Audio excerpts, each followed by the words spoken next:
32 minutes, 21 seconds. 5-second tone followed by a 1-second pause. You are listening to Spaceboy Universe. Okay, gang, let's go.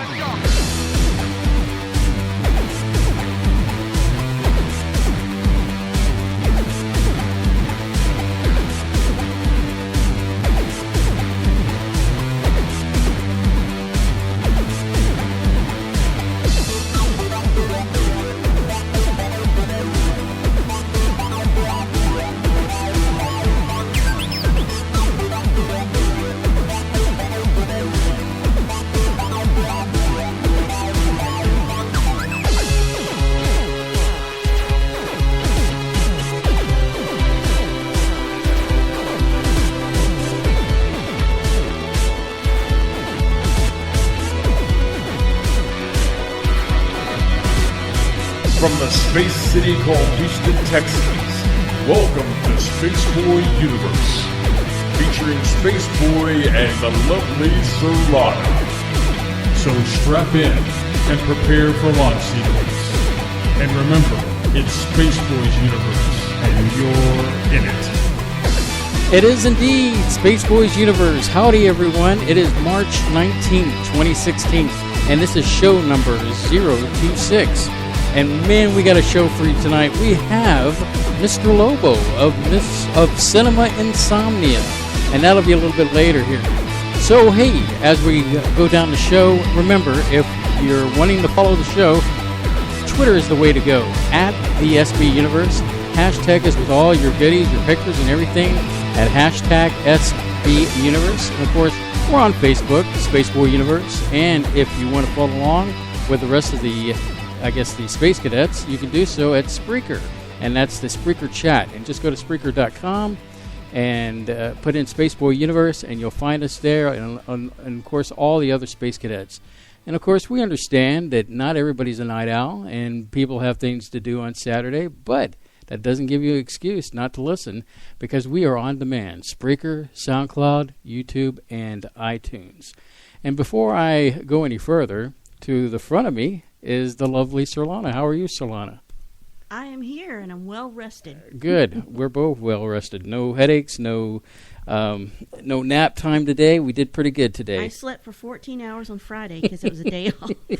Awesome. We did enjoy some time off this past week. But, hey, it's Saturday, and it is Spaceboy Universe. So, I just want to remind the Space Cadets to mobilize them, the Space Cadet Army, to let KFNX know out of Cave Creek, Phoenix, that you love Spaceboy Universe and you want Spaceboy Universe out there proclaiming all the Spaceboy Universe's mysteries. And you can do that by going to at KFNX_headlines and at Francis_KFNX. That's at KFNX_headlines and at Francis_KFNX. Let them know that you love the universe and that they need to keep us there on KFNX 1100 Independent Talk, Cave Creek, Phoenix. So, Surlana, I was reading an article, speaking of nap time, that women need more sleep than men. Would you agree with that? Yes, because we have to put up with all your stuff, and we need more rest. Well, I know I put you up to the challenge on a daily basis, especially to keep the universe going when I, can't push buttons or do things and that thing. But the article I read was basically women need more time to repair parts of their brain. The parts you destroyed during the day, yes. I guess that's not too much of an unfair assessment of the situation. But so I guess what I'm telling you this is that I will endeavor to be nicer whenever you need a nap, because it just means you're trying to regenerate. Yeah, we'll see how long that lasts. Okay, we'll see. Basically, going from nap time to CBS, I was really kind of blown away by this article I read about CBS. Thinks that they're going to get close to $4 million in I guess streaming revenues for their new streaming service.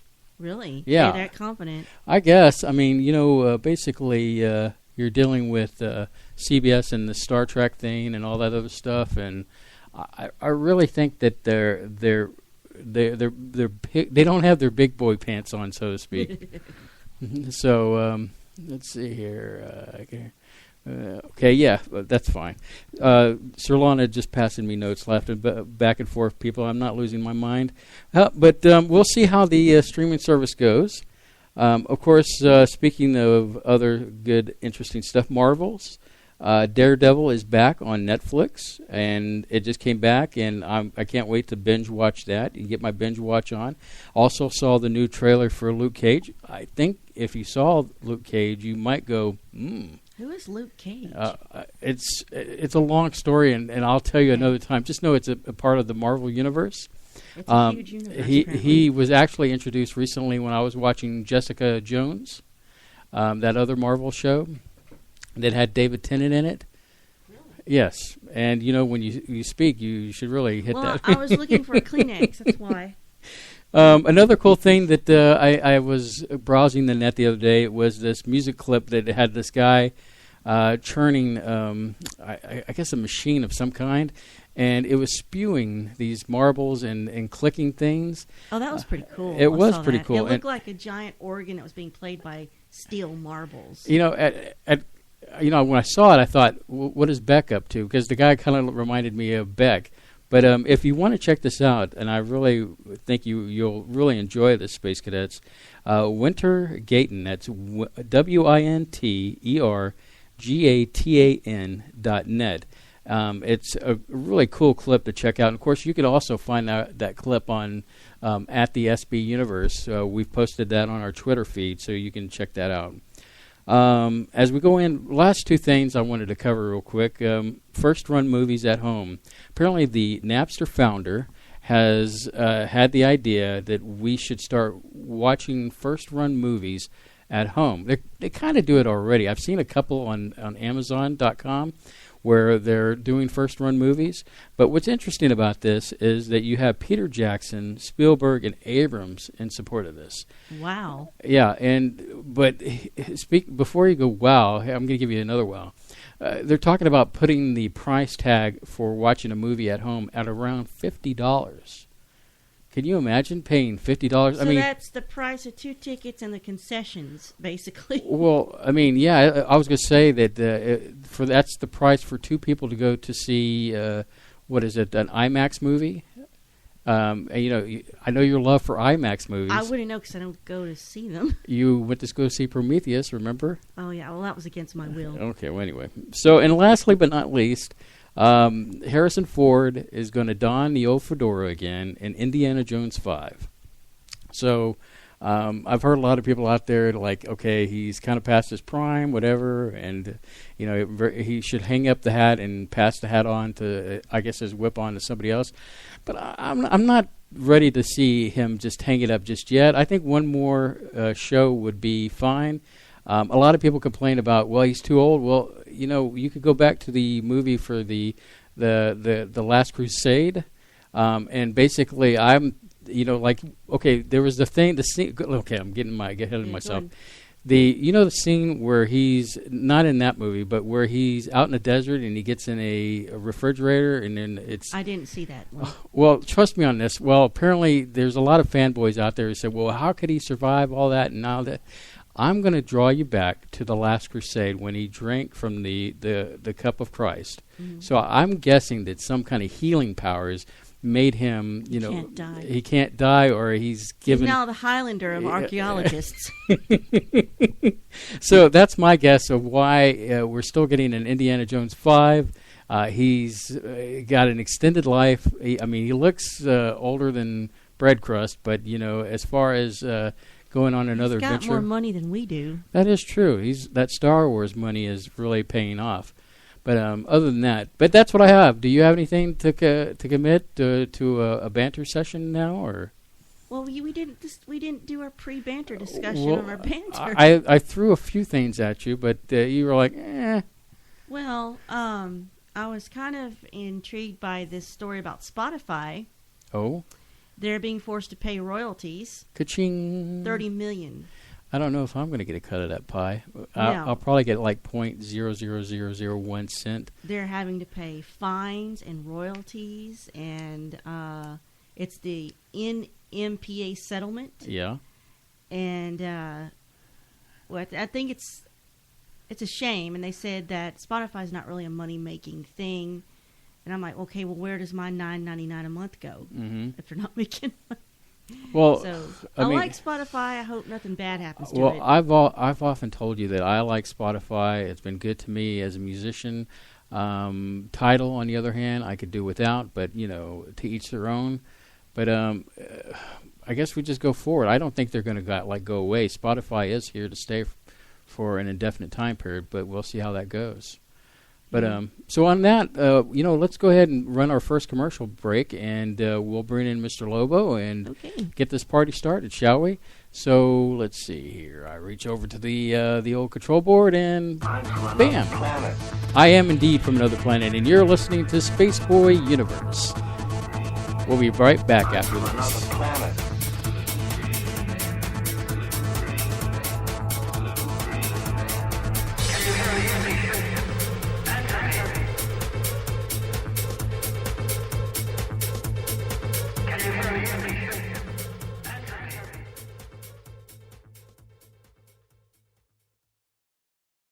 Hey, Space Cadets!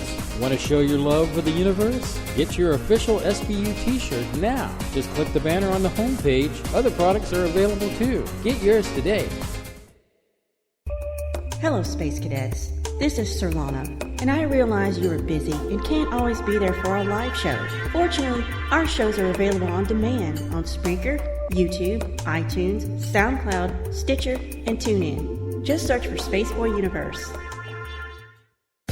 This is author Jordan Root. You are listening to the Spaceboy Universe. This is K28, and I'm listening to Spaceboy Universe. Hi, y'all. This is Lori calling from Texas, and I love listening to Spaceboy Universe. Hey, this is Dave Cruz, host of Beyond the Strange, and you're listening to Spaceboy Universe. This is Wendy. I'm listening to Spaceboy Universe. Hey, y'all. This is Lorelai DeLille. I listen to Spaceboy Universe. Don't you? Tell your mom and them I said hi. The epic battle begins this Friday. Direct from ringside at Laser Death Melt. It's Bot versus Bot in Galaxy's two-ton weight championship, where your challenger, Good Bot, will face the reigning champion, Bad Bot. You're terminated. Reserve seating starting at $30. 2-drink minimum, where ladies don't get in free. This is an SBU production. You're listening to Spaceboy Universe. Hey, Surlana! What? If Spaceboy Universe was cheese, would you eat it? Come on now, it's a simple question. Maybe. SpaceboyUniverse.com. Techno, dance, atmospheric moods? Yes, my friends. My latest release, Digital, has something for everyone. Even makes a great gift for Grandma. Buy your digital download at SpaceboyMusic.com.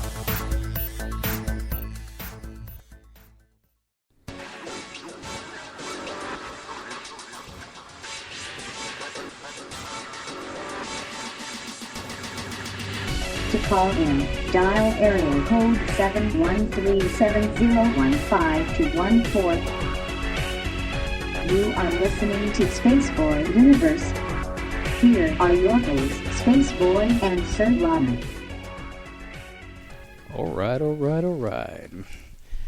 All right, Mr. Lobo is the host of Cinema Insomnia, a nationally syndicated show seen in over 30 television markets. Mr. Lobo has made hundreds of live appearances and is an advocate for bad movies. In fact, he claims they're not all bad movies, they're just misunderstood. So please join us in welcoming Mr. Lobo. Good evening, Mr. Lobo. How are you? Fantastic. Thank you for having me aboard Spaceboy Universe. It's a pleasure to be here. I'm still getting used to zero gravity, but other than that, I'm doing fine. Awesome. So, we got a chance to talk to you before, and hopefully it turns out to be an interesting evening with you. So let's get right down to the meat and potatoes. So I'll try to be at my most interesting. Okay, great. So let's start. I'm really curious to know, since there's been some parallels between Mr. Lobo and Spaceboy in the way we've seen movies and things that we've touched upon through, I guess, media in general. And what I want to know a little bit more is about a young Mr. Lobo and getting in touch with his cinema and I guess going on to other media. So could you tell us a little bit about the early history of Mr. Lobo? The early history of Mr. Lobo, before the birth control glasses, I basically was raised in Northern California, born and raised in Northern California. I was had a very overactive imagination, actually very scared by things, very bothered by things originally, like Gilligan's Island and things like that. If the skipper was yelling at Gilligan, that was too intense. I had to go into the other room until that blew over.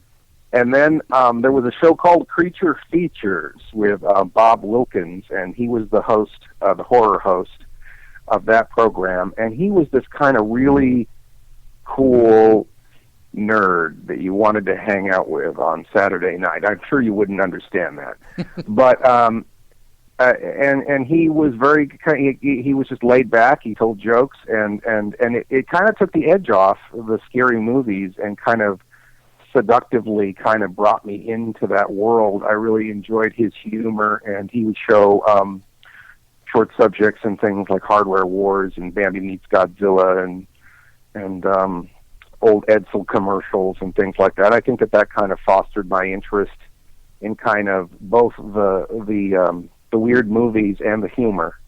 Mm-hmm. And that, of course, addicted to Saturday morning cartoons and the like. And I did cartooning for a while. I actually did animation, even as a kid, 8mm movies and that sort of thing. And then I did radio theater when I was a young teenager at the local college. They thought I was a college student because I was taller than the other kids. So I did radio theater at the college, and we did War of the Worlds, and just a lifelong appreciation of sci-fi and horror, and Super Friends and Super Friends. Star Wars was a big one too. I think Star Wars was probably the other thing that kind of just blew my mind. I had this giant will and testament when I was 8 years old of what was going to happen to all my Star Wars stuff. You to will it away to the right people.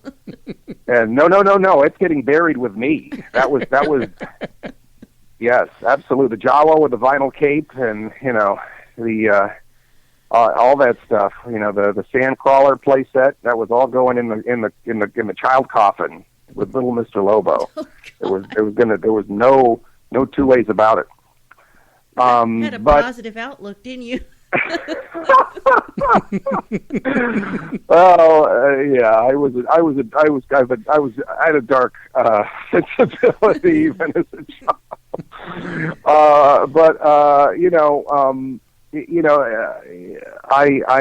didn't. I guess I think that the thing that was my biggest gift is that I was never cool.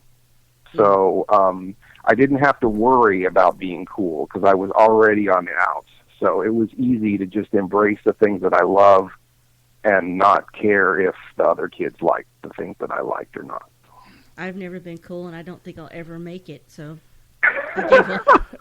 It's too much work, I'll never be cool. I'll never be interesting. I'm only interesting by... What is this? But you have this sparkling, self-deprecating sense of humor. Oh, trust me, you would love her sense of humor. The only thing that makes me interesting is being married to him. So. Sometimes I wonder. I can't remember what was the girl's name from the Addams Family. The Morticia. Not Morticia. Their kid. Wednesday. Yeah. She is Wednesday. Wednesday Addams. Yes, absolutely. Are these cookies made with real Girl Scouts? Yes. Like that. Real lady fingers. Mm-hmm. Absolutely.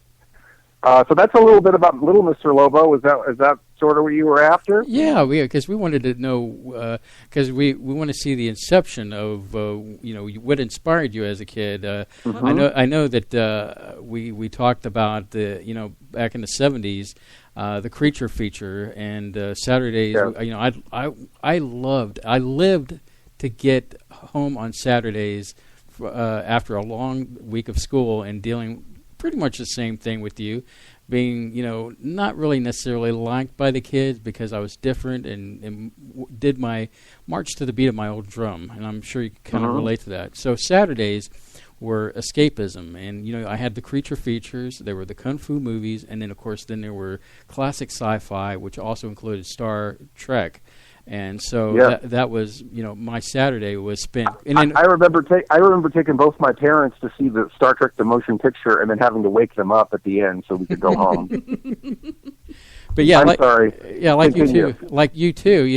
The Saturday morning cartoons. That would start my day, and gotta miss those. Yeah, so that was like my mother didn't have to worry about me. I mean, she knew like exactly where I was at any given time. She just had to look. Hey, is he over there? Where is he? Yeah, there he is. He's glued to the television. Put a mirror next to your mouth. Make sure you're still. That's where it probably started to go wrong. Is because when I would sit down and watch those, my mother would give me, if there was 2 cereals and there was like maybe half a bowl left in this one and half a bowl, she would mix the cereals like Corn Flakes and Lucky Charms and put them together, and I think there's a chemical reaction that messed me up and I never recovered. Absolutely. Yeah, you were genetically modified forever with GMOs way back then. Yeah. Well, I want to know is, when did you start to gravitate toward these films that you say they're just misunderstood? I mean, was it back then when they were out when you were a kid, or you? Yeah, well, I think it was all part of that, because I think Bob Wilkins as a horror host and Creature Features was a local phenomenon, but that phenomenon was happening nationally. What was happening is that there were mainly UHF stations. They weren't always UHF stations, but UHF stations were picking up these really cheap movies, and they didn't have when the horror host phenomenon hit UHF versus VHF, and for people who were over 4 or who were under 40, when TV sets in the early 60s didn't have to have UHF, and by the later 60s, every TV set that came off the line had UHF. And so there was a booming market in the late 60s and the early 70s with these lower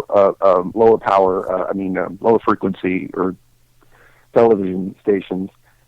And they didn't have the package that the 50s horror hosts had or the 60s horror hosts, early 60s horror hosts had, with like Son of Frankenstein and The Invisible Man and not typically. I mean, they did show King Kong and those things, but most of the time it was the turkeys. It was the horror of Party Beach and The Brain That Wouldn't Die, and a lot of those ones, Godzilla's Revenge, and a lot of the ones that were not the 5-star or the 4-star or even the 3-star. Right, depends on what they could afford to air. Yeah. I mean, the rights were cheaper, and they bought them in a package, so they get like 52 movies for the season, and or 52 or 56 movies or whatever many movies that were in the package, and maybe they'd have like Night of the Living Dead, and maybe they'd get Godzilla in there, but those were the ones they would save for the ratings period, and a lot of times they just had to make those rougher movies work, and Bob's angle was with humor. And his humor was very dry, and he never said the movie. Well, he did say the movies were bad, but it was almost like I want to say reverse psychology, where he would dare you to turn the TV off, or he would tell you that there was better things on the other channel and to not watch, or this might be a good day to clean the house instead of watching these movies. Or this movie was delivered to the station in a brown paper bag, and so it was kind of. And at that time, that was very counterculture, because before that, people on TV always lied about the quality of things. Everything was the best. Everything was great. And Bob was being very honest about how low rent the movies were. And that was refreshing for that time period.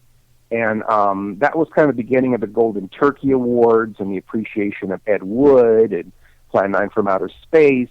And it began that culture, which I think later, by the mid to late 80s, formulated into what the perfect incubator for Mystery Science Theater, because we had a culture of bad movies and how to deal with them. So I think that when I finally got my turn at being a horror host, I wrote for a magazine called Planet X, and we interviewed Bob Wilkins for Planet X, and we started doing these local live film shows where we would show It Came from Outer Space and old Lost in Space episodes and Hardware Wars and Bambi Meets Godzilla and all these things on 16mm film, usually in a bar or something like that. And then we would promote it around town, and then Bob would come out and host these things. And I ended up writing jokes. I wrote for the magazine, but I ended up producing and writing these kind of little revival shows we were doing for Creature Features.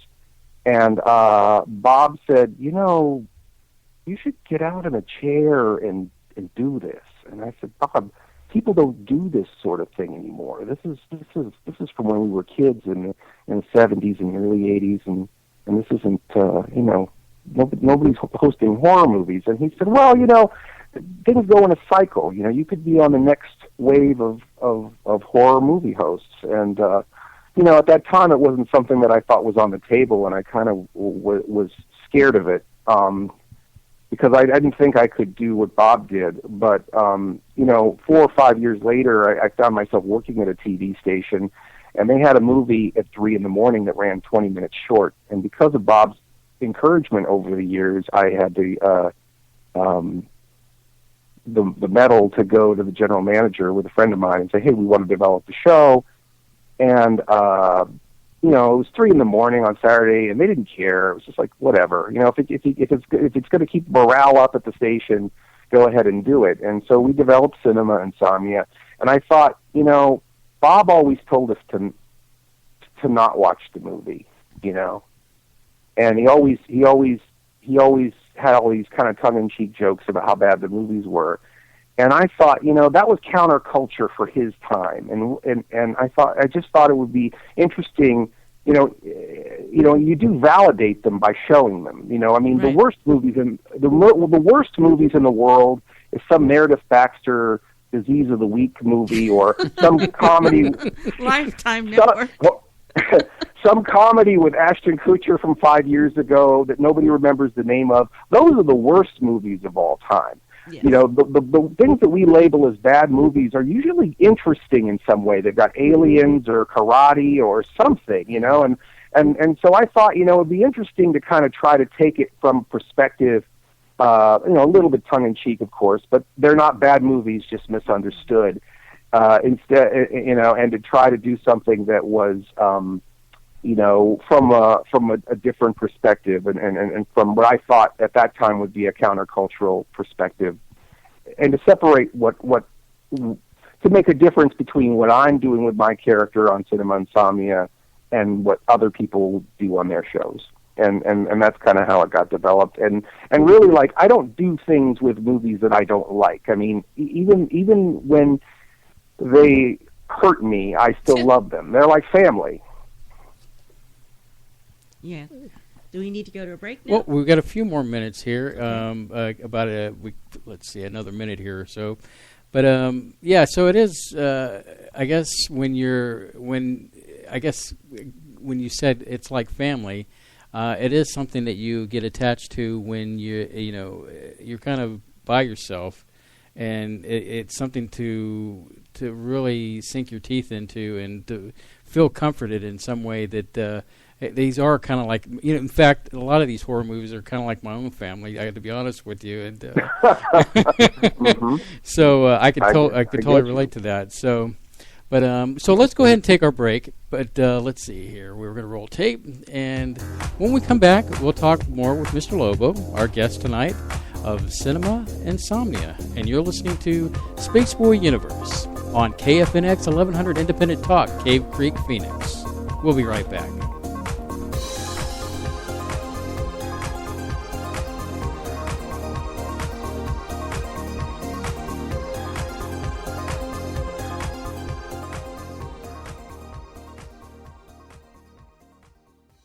Hey, Space Cadets. Want to show your love for the universe? Get your official SBU t-shirt now. Just click the banner on the homepage. Other products are available too. Get yours today.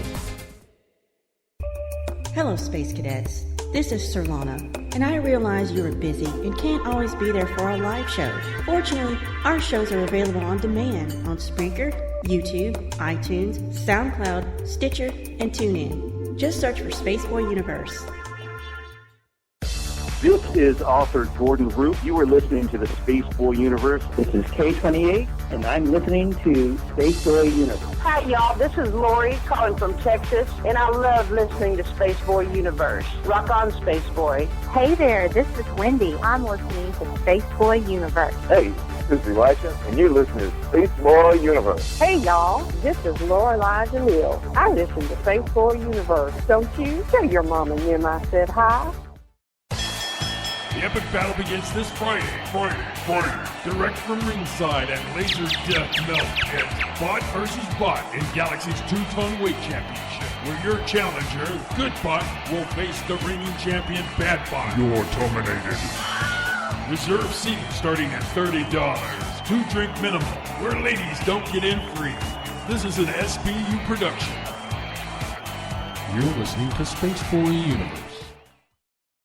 Hey, Surlana. Yeah, Spaceboy? A lot of people have been asking about t-shirts from the universe. They have? Yeah, in fact, they've been, seeing these things pop up here and there, and they've been wondering where to get them. Well, all you have to do is go to spaceboyuniverse.com, and there is a banner ad right there you can click on, take you right to the store so you can grab a t-shirt for yourself. Is it just t-shirts? Well, no, there's more than just t-shirts. You can take a piece of the universe with you on many different kinds of products. Sounds cool. Go to spaceboyuniverse.com.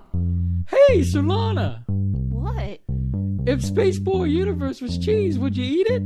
Come on now, it's a simple question. Maybe? Spaceboyuniverse.com. Techno, dance, atmospheric moods? Yes, my friends. My latest release, Digital, has something for everyone. Even makes a great gift for Grandma. Buy your digital download at spaceboymusic.com.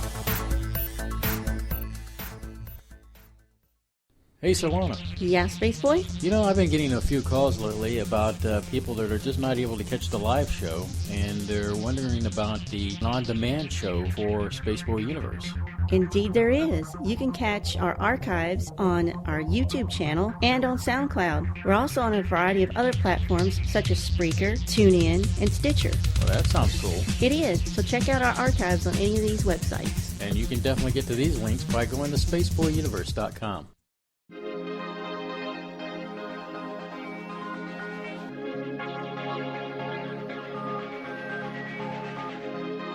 To call in, dial area code 713-701-5214. You are listening to Spaceboy Universe. Here are your hosts, Spaceboy and Surlana. It is indeed Spaceboy, and I am talking with Mr. Lobo along with Surlana, and we're having a good old time here. And I just need to know, when did your fascination with Ed Wood begin? Well, if you must know, I started wearing my sister's sweaters as a young boy. So your actual name is Glenn, or Glenda yes. Lobo. Or Glenda. Yeah, Glenda. No, Ed Wood began as there was an interesting chain of events with Ed Wood. I mean, obviously, I saw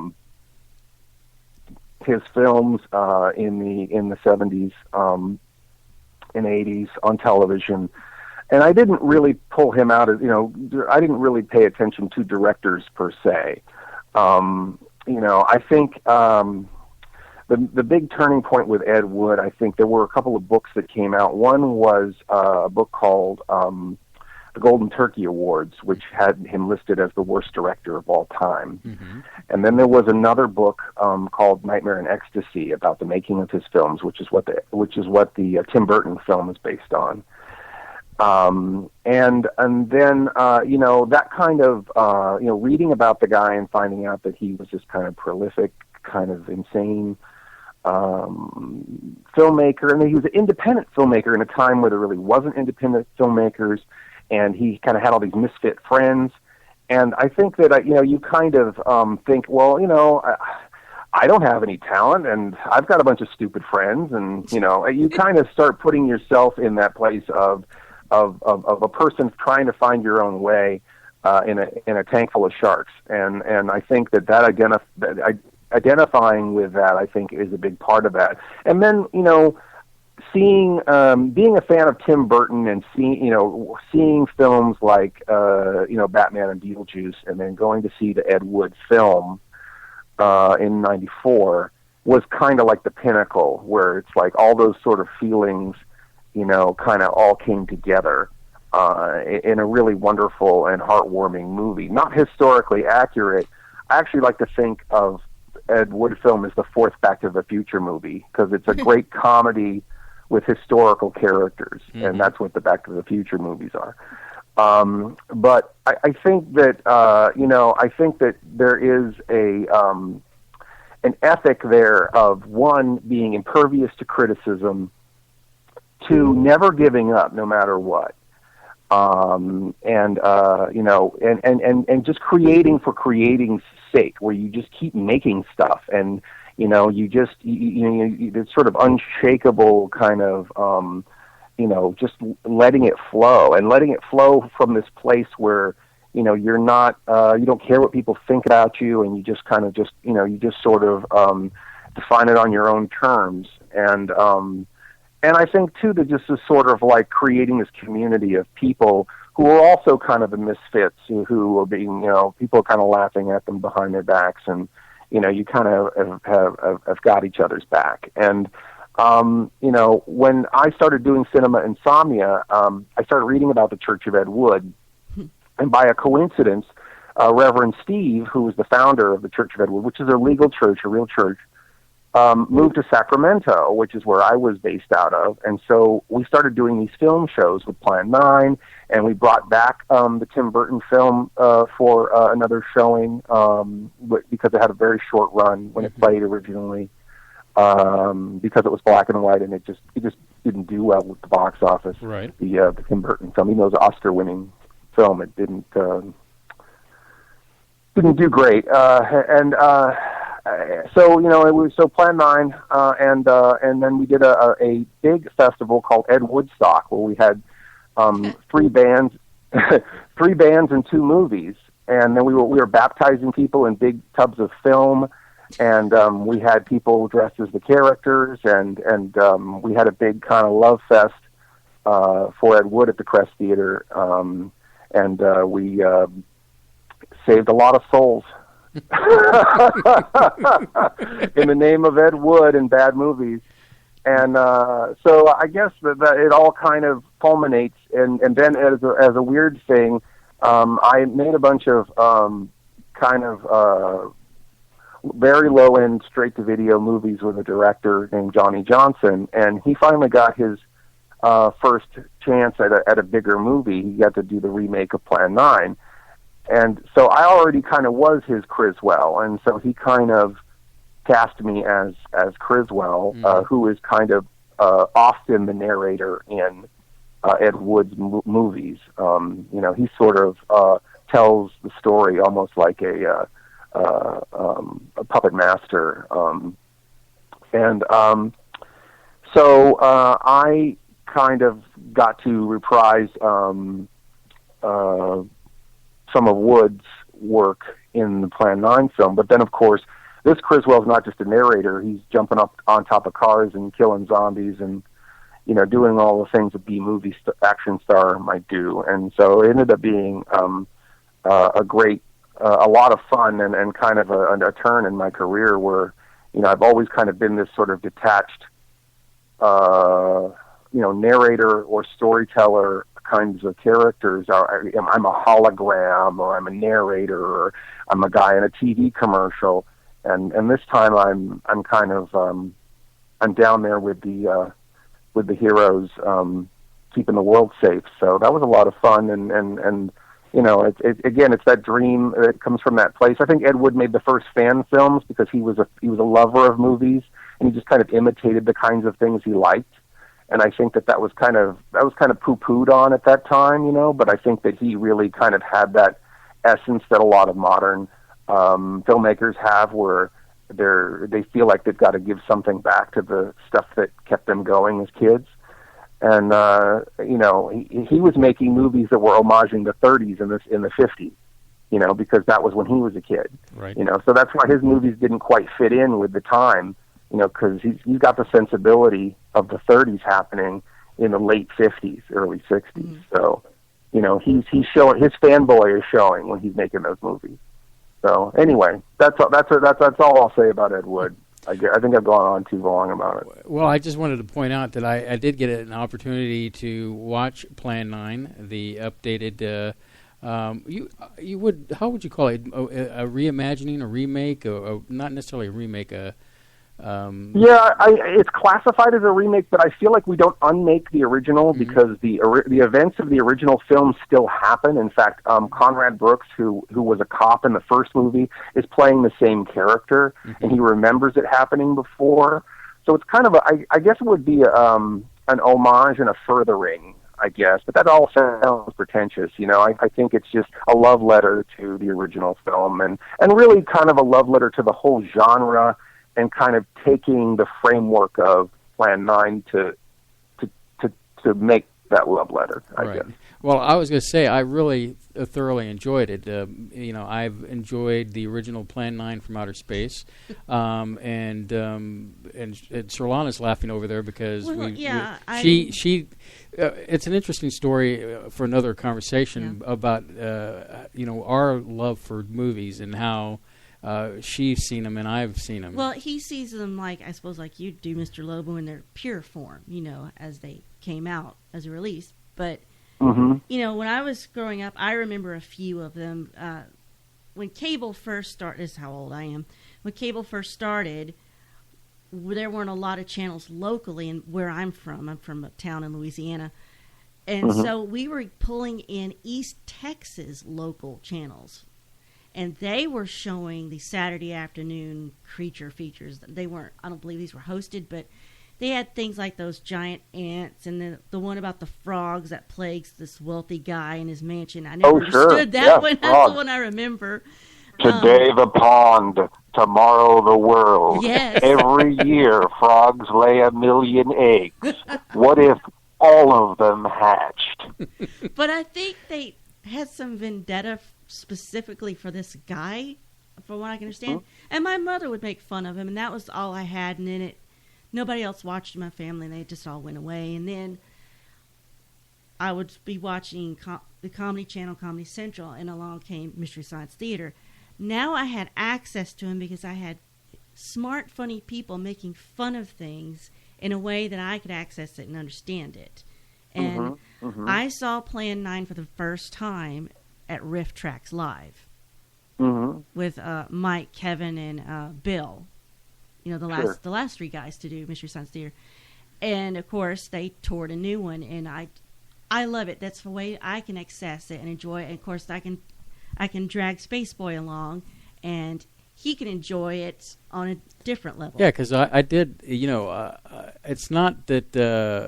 you don't think they're too sacred? I'm not the kind of person that when, like, for example, let's just use Star Trek as an example, the canonization of the thing, and then you have Abrams come in and change the game around. I'm open to interpretation of something that I've seen many times over. It doesn't change the fact that I still love it. And if we can't laugh at ourselves, then we have to be dead inside in some way. So to see Plan 9 being riffed by these guys, it was entertaining. It was great. It gave it something fresh.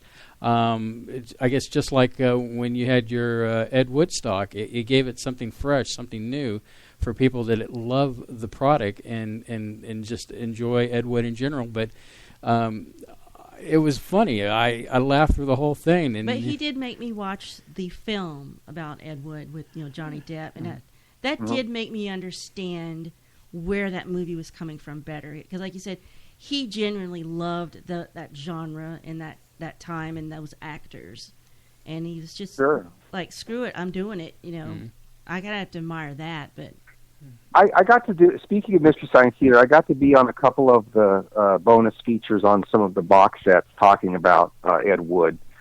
And define which one those are. Volume 19, the one that comes with the plastic gypsy. I know I'm on that. I have it. I have that one. I've got the gypsy.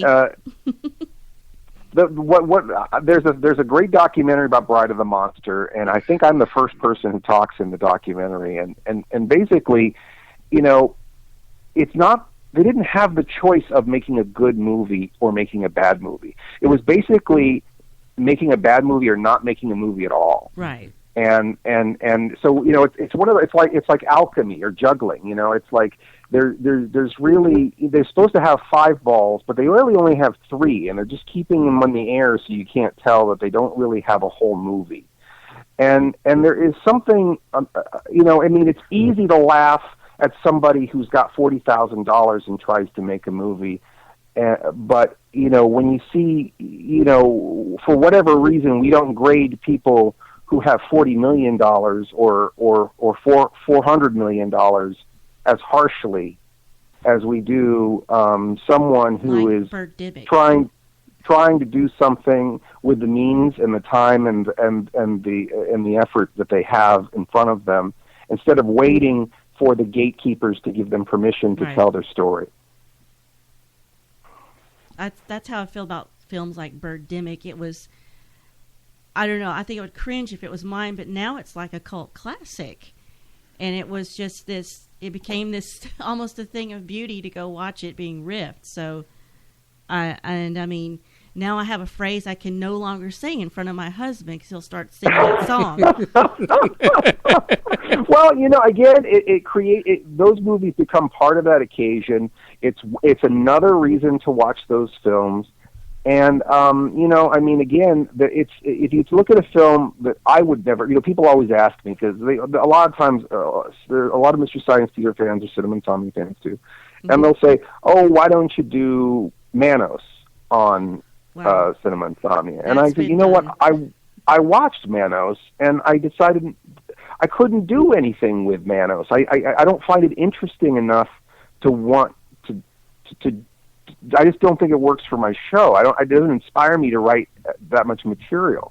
And I felt that Mystery Science Theater kind of owns that one because they did such a slam dunk with that movie. And then he went back and did it again with riff tracks, all new right, jokes. But what's amazing about it is now they're making fun of that movie, put that movie on the map. Mm-hmm. It raised the real estate of that movie so high that if they had to do that movie, now it's getting a 4K restoration and all this kind of and stuff. A sequel? I mean, it's in a sequel. I mean, it's getting to the point where a lot of the movies that they did on Mystery Science Theater they couldn't do today because they couldn't afford to do them. Mm-hmm. Because they've actually created a demand for a movie that didn't have a demand.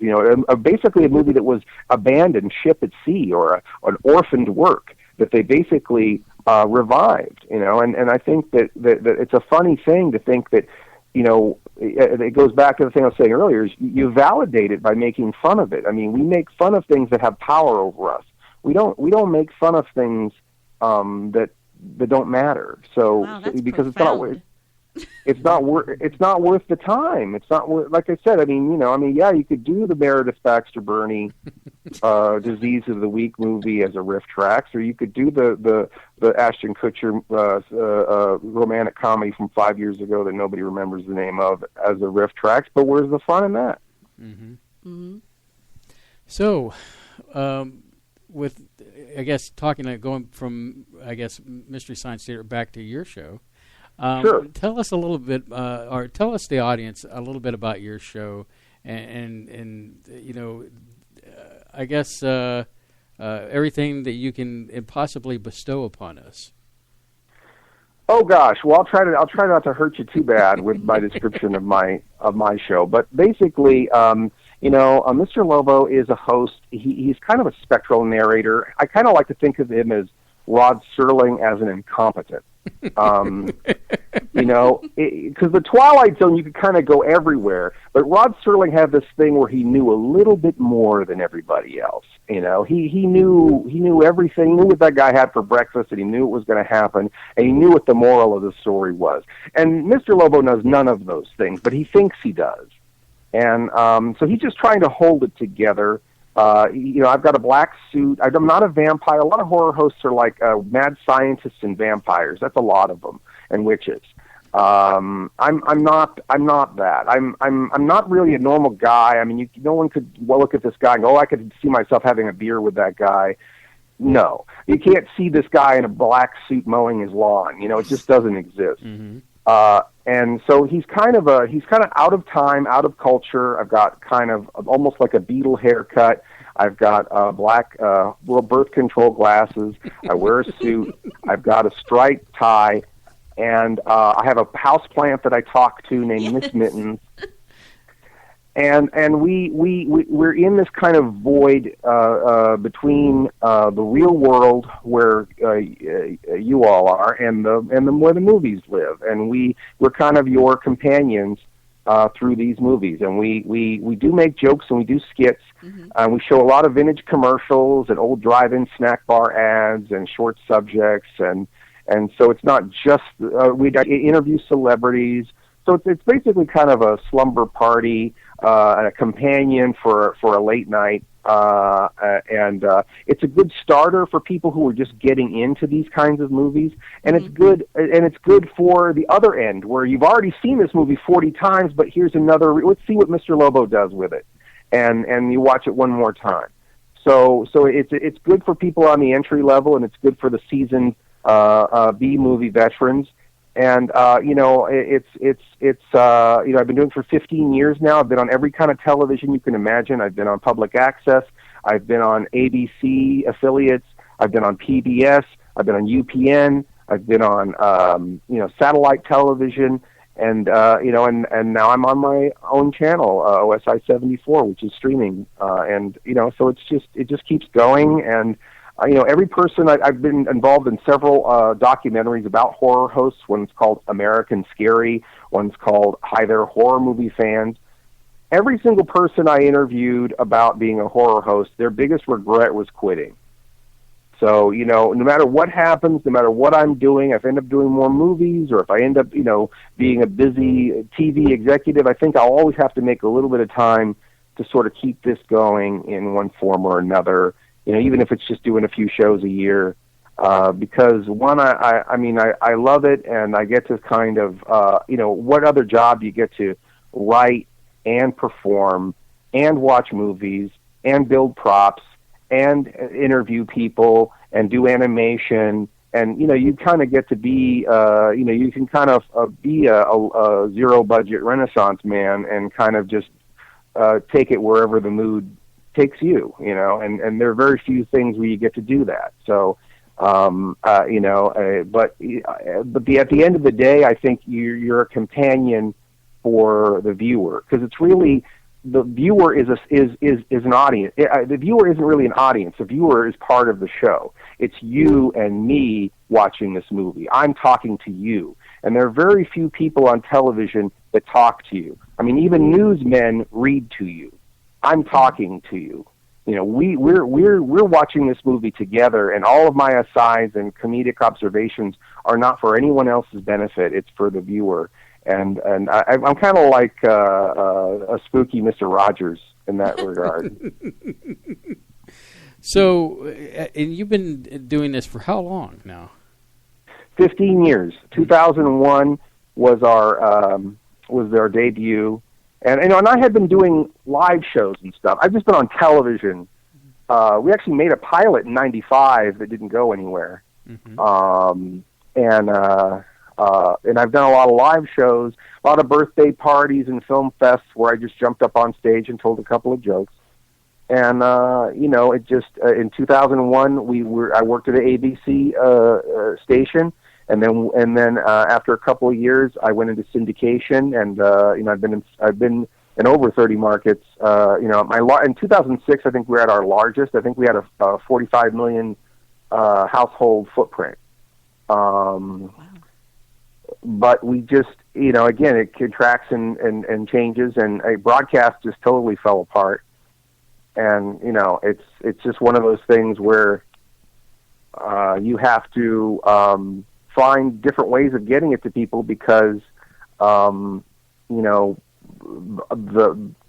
media is fragmenting and consolidating all at the same time, and you just have to try to find them wherever they are. Well, what's interesting is that you've really taken the kind of an attitude of never give up, never surrender, and it seems like even though you might have been, taking a hit or two, but you've just kept on going no matter, hey, you've got a vision and you got your mind set to it, and you've kept on going with it.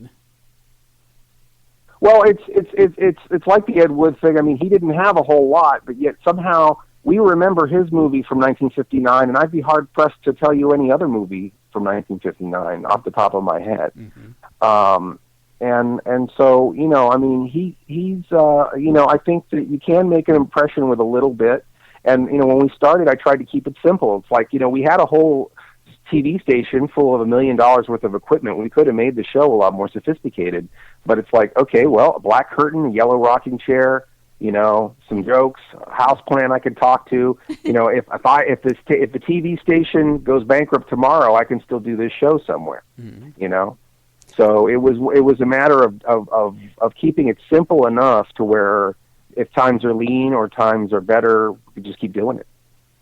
And I like that keeping it simple method because it keeps the train going, and clearly it speaks volumes to your act as far as what you do.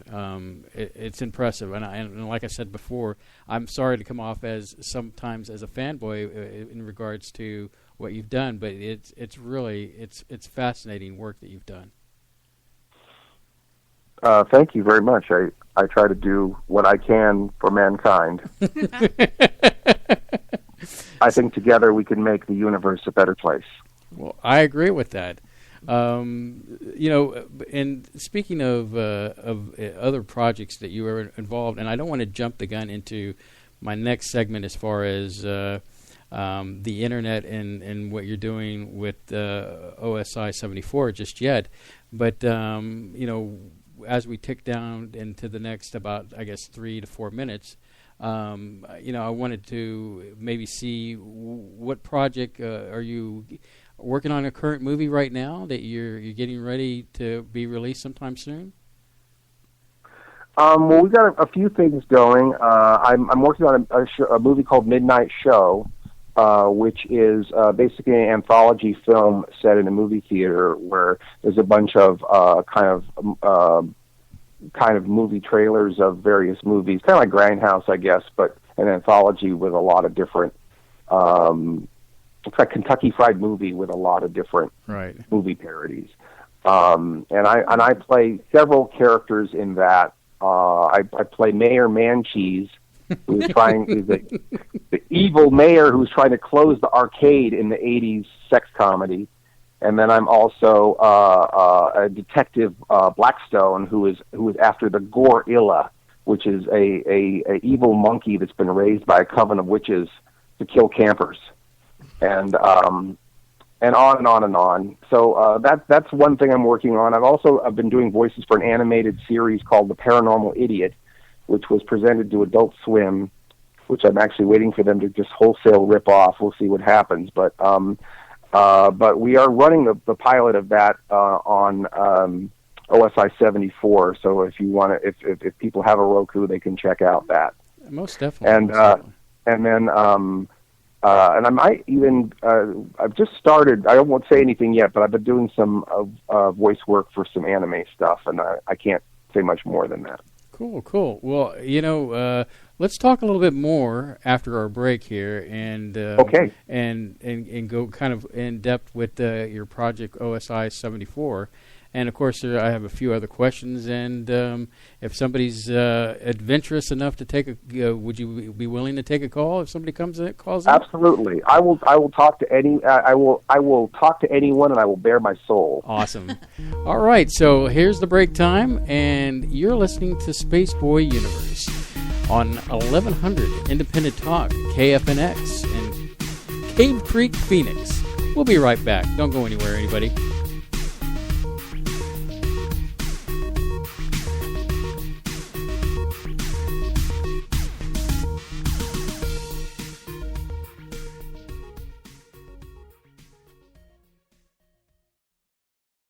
Hey, Space Cadets!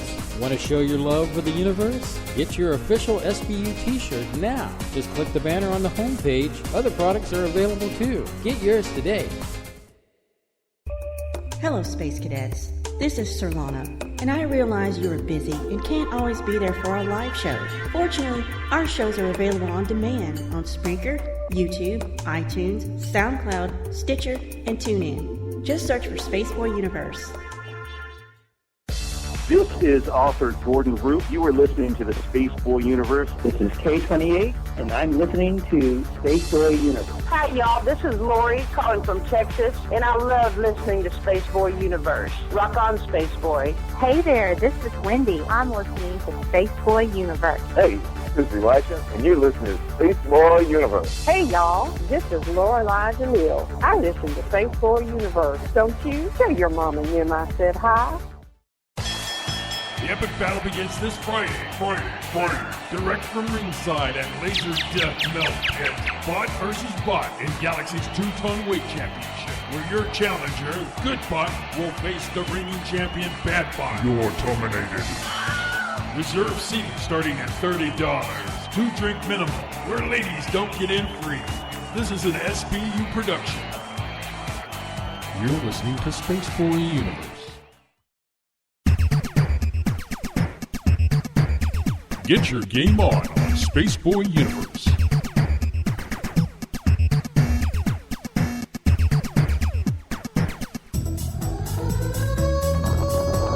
Level up with Spaceboy Universe. No quarters, no problems. Play it at Spaceboy Universe. Hey, Surlana. Yeah, Spaceboy? A lot of people have been asking about t-shirts from the universe. They have? Yeah, in fact, they've been, seeing these things pop up here and there, and they've been wondering where to get them. Well, all you have to do is go to spaceboyuniverse.com, and there is a banner ad right there you can click on, take you right to the store so you can grab a t-shirt for yourself. Is it just t-shirts? Well, no, there's more than just t-shirts. You can take a piece of the universe with you on many different kinds of products. Sounds cool. Go to spaceboyuniverse.com. Hey, Surlana! What? If Spaceboy Universe was cheese, would you eat it? Come on now, it's a simple question. Maybe? Spaceboyuniverse.com. Techno, dance, atmospheric moods? Yes, my friends. My latest release, Digital, has something for everyone. Even makes a great gift for Grandma. Buy your digital download at spaceboymusic.com.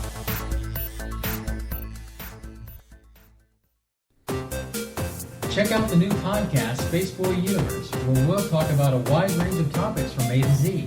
And remember, it's my universe and I'm trapped in it. What? SpaceboyUniverse.com.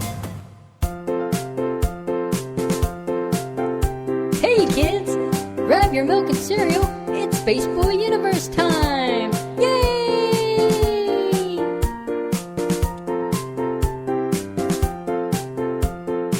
Hey, Surlana. Yeah, Spaceboy? I've been getting a few calls lately about people that are just not able to catch the live show, and they're wondering about the on-demand show for Spaceboy Universe.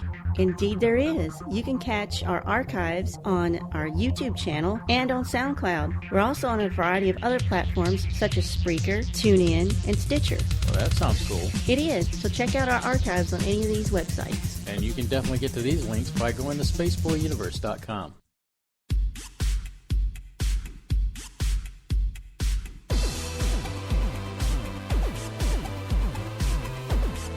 To call in, dial area code 713-701-5214. You are listening to Spaceboy Universe. Here are your hosts, Spaceboy and Surlana.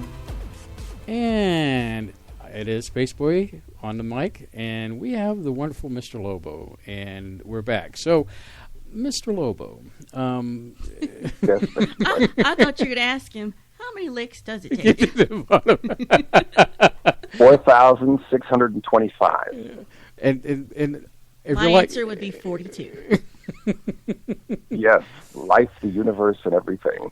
So you've obviously made the rounds, and when I say that, what are some of the conventions that you've possibly been out there or seen and done, and tell us some of your fabulous moments that you've had at these conventions. Oh wow, gosh, there's a lot. I did get to do. I got to host the halftime show at the Masquerade at Comic-Con, and that was a really big deal. And there was like there was thousands of people, and I was like, there were people who weren't even in the room we were in, who were taking pictures of a screen outside somewhere showing what we were doing inside, So that was really insane. And we had a whole thing where we basically constructed cardboard buildings and had people in giant monster costumes stomping on them. We did a show with Ultraman. Are you familiar with Ultraman? Oh yes, yes. We did a show called Ultramania in San Francisco, where they mailed us to Subaraya Productions, the company that makes Ultraman, sent us a genuine Ultraman suit. Ooh. And we had to go find the smallest guy at the Taekwondo studio to put it on. And we could barely zip the guy into it, okay? And we had two gentlemen from Japan who did effects for Godzilla films and for Ultraman, who did not speak a lick of English, and they were getting the 4-star treatment. They were taking them out to restaurants, and they were staying in these beautiful hotels. And I was the host of the show, and I wasn't staying in as nice of accommodations. And I think my car got towed that night because I didn't have a parking place. And so I was feeling a little grumpy, but I was, of course, there to be professional and do my job. And just as we were going on, they're zipping Ultraman into his outfit again, genuine Ultraman outfit, and it splits up the back. Oh.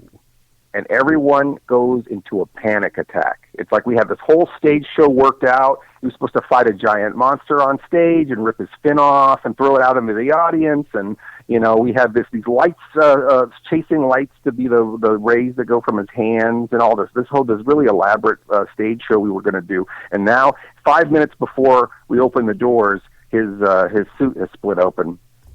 And everyone is panicking. And then I'm like, well, wait a second. Didn't Yoshi design or build these kinds of suits? I mean, didn't they work on these shows? Maybe they know what to do, And then the organizer got the translator, and then we translator. We go and we talk to these guys. Boy, they earned their 4-star restaurants because they told us exactly how to fix the suit. Apparently, the guy's first job was fixing those suits on the set. And so they basically took a clothes hanger and he punctured little holes in the suit and literally sewed him into the suit with a clothes hanger. And he said that guy can have full motion movement, he can fight in it, but the suit is destroyed. It'll have to cut him out of the suit to get him out of it.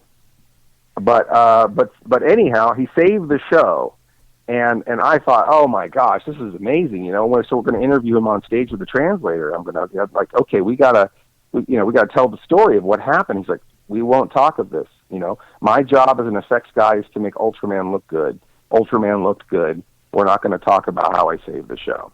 And I thought, if this was an American effects guy, he would have been, yeah, I saved the day. It was me.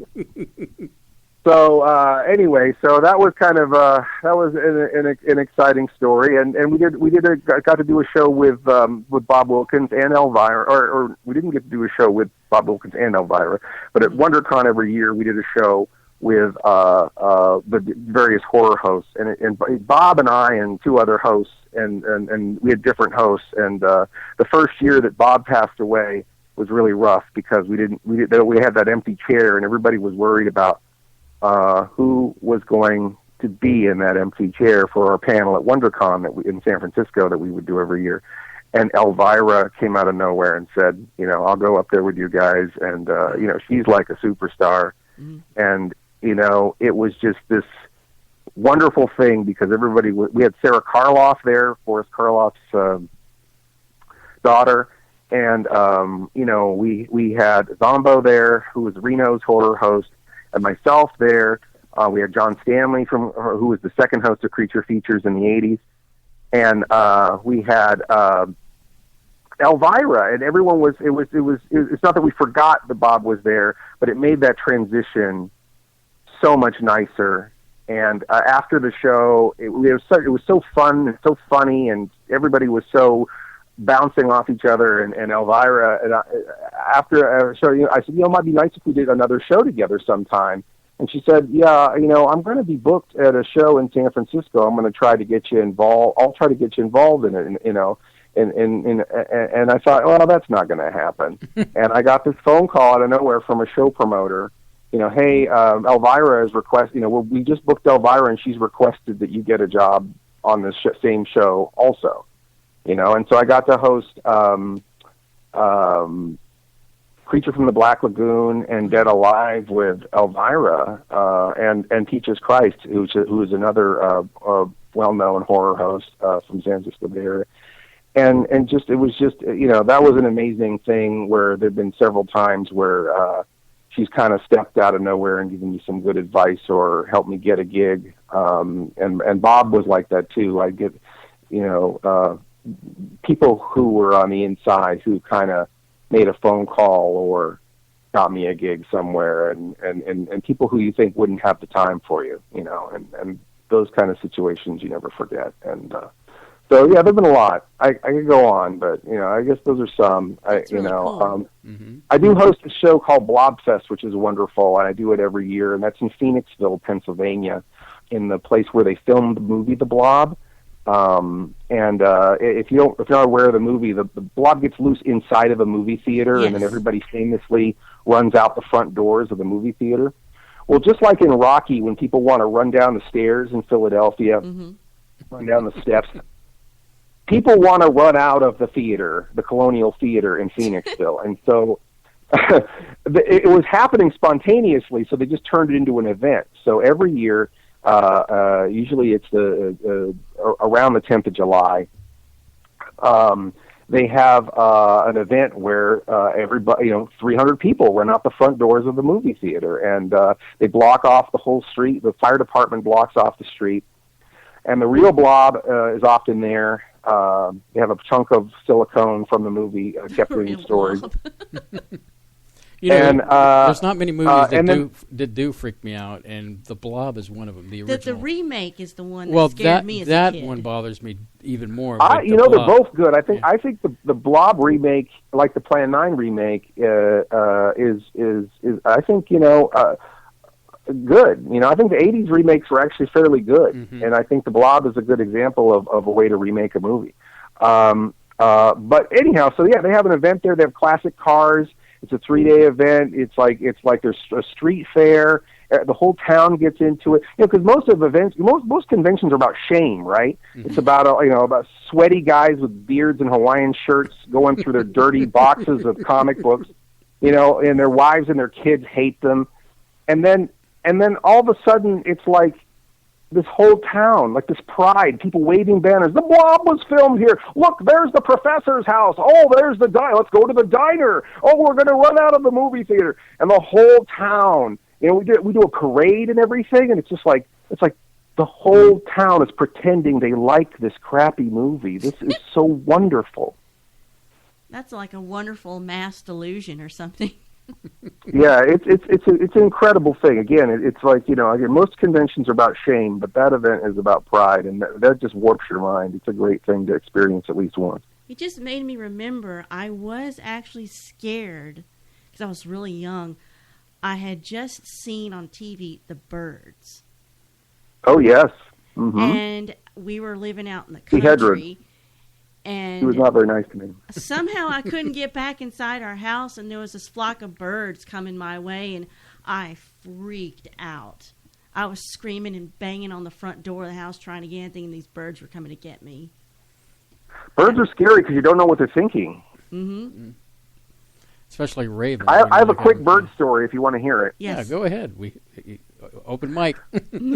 Okay, well, I mentioned Hardware Wars earlier. I started filming.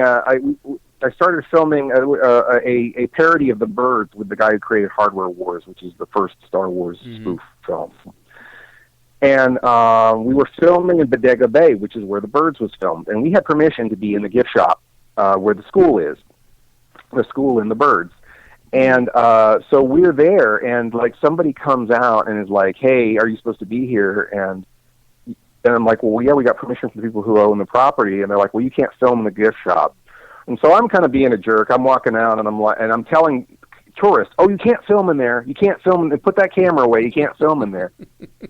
and then someone else goes, "Do you work here?" And I said, "Oh, no, I don't." And then someone says, "Well, how did they make the birds do their tricks in the movies?" Well, they had the birds hooked on heroin. And this is what I'm mad, I'm angry. So I'm saying not nice things. And I'm talking about how they used to give the birds and some of the actors heroin to get them through the scene. And then all of a sudden, I hear this, "That's not true." And then this man comes up and he says, and I said, "Oh, really? Sure, come over here and tell me all about it. Straighten me out. How did we do the birds?" "Well, I'm Tippi Hedren's photographer, and I happen to know that they're very humane with the birds." And I said, "Oh, well, that's good to hear. I'm glad those stories, like the stories about the, I'm sure they treated those birds better than they treated the little rascals. That's good to hear. That's that's nice that they weren't mean to the birds." Okay. So then we're like, "Oh, well, Tippi Hedren's in town. Let's try to interview her or get her for this show since we're doing a spoof of the birds." So we call where she's signing autographs, and we say, we would like to interview Tippi if she has 5 minutes of her time. We should promote her wildlife preserve or any of her charities or anything that she's wants to talk about, or she just wants to promote the fact that she's there signing autographs. We can give her some promotion, and her fans would like to see her on the TV. And her manager said, "Will there be a fee?" And I said, "Well, I usually don't charge people to interview them, but if I'll take a donation." And of course, she meant, would we be paying Tippi Hedren to interview her? And I'm kind of like, I work for newspapers and magazines. We don't pay people to interview them. You know what I mean? That's just not. I'm from a journalist kind of background. My brain doesn't even go there. It's like, okay. I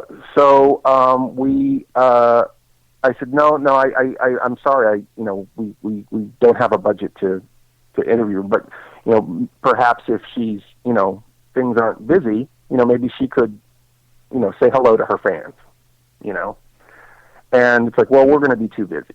Okay. We go down to the gift shop. We're there for hours filming and talking about the birds. Nobody is interested in her autograph or anything. There's like 8 people standing around a TV watching the birds, not even paying attention to the fact that Tippi Hedren is sitting at a table. So I go over there and I say, to the manager, it seems like you have a little bit of a lull. Would you like to say something to your fans? And she said, "Will there be a fee?" And I said, "No, but I will. I'll buy a couple of autographed photos." So I bought a couple of autographed photos, and Tippi Hedren I go to shake her hand, and she's got this little Band-Aid around her index finger, and she's like, "Oh, I can't shake anyone's hand. I'm sorry." And then right at this moment, there's a man standing next to her, and then she looks at me and looks at him and goes, "Is this the man who said the birds were given heroin?" And she said, "People will put that out on the internet, and they'll think it's true."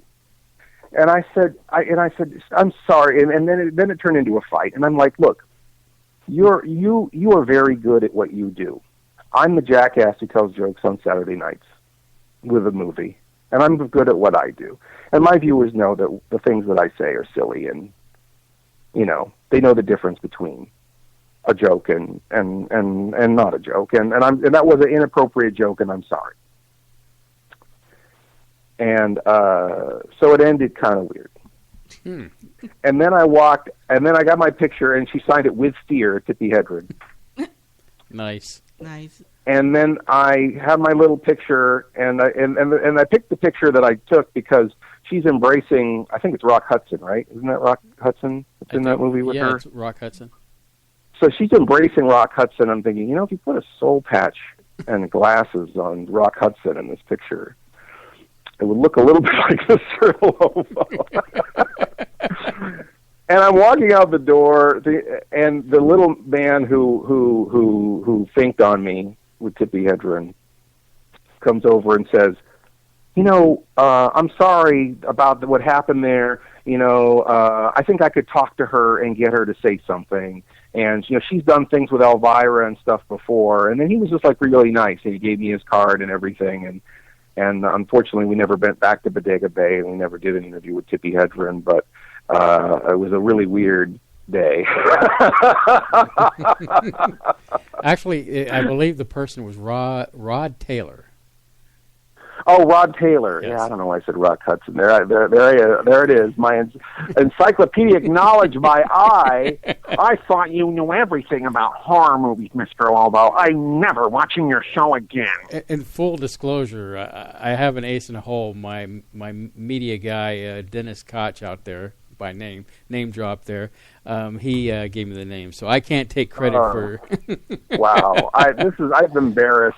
This is like the time I went on to Coast to Coast AM and I said that they filmed The Night of the Living Dead in Philadelphia. I know it's done in Pittsburgh. It was done in Pittsburgh, but my mouth just didn't say the right thing at that time, and it just killed me forever. I hate getting it wrong when I'm in an interview, and I apologize to the makers of that film. And those birds weren't given heroin. That's not true.